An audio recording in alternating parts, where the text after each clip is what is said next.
আপনার জীবনে তিনটি লুক থেকে সবসময় বিরত থাকবেন এবং তাদের থেকে দূরে থাকার চেষ্টা করবেন। এই তিনটা লুক হয় মুনাফিক, কথা বুঝছেন?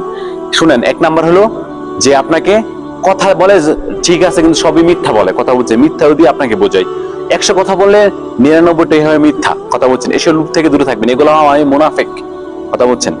এগুলা মুনাফিক, এগুলো হলো দুশমন, আপনার দুশমন। এগুলো থেকে বাঁচে থাকবেন সবসময়। দ্বিতীয় নাম্বার হলো যে ওয়াদা দিয়ে ওয়াদা খেলাপ করে, ঠিক আছে?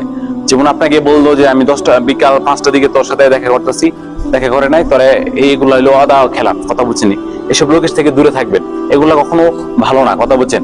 আর তৃতীয়ত হলো যে আপনার আমানতের খেয়ানত করে, এসব লোক কখনো আপনার ভালো বন্ধু হতে পারে না, ভালো কোনো সম্পর্কের হতে পারে না।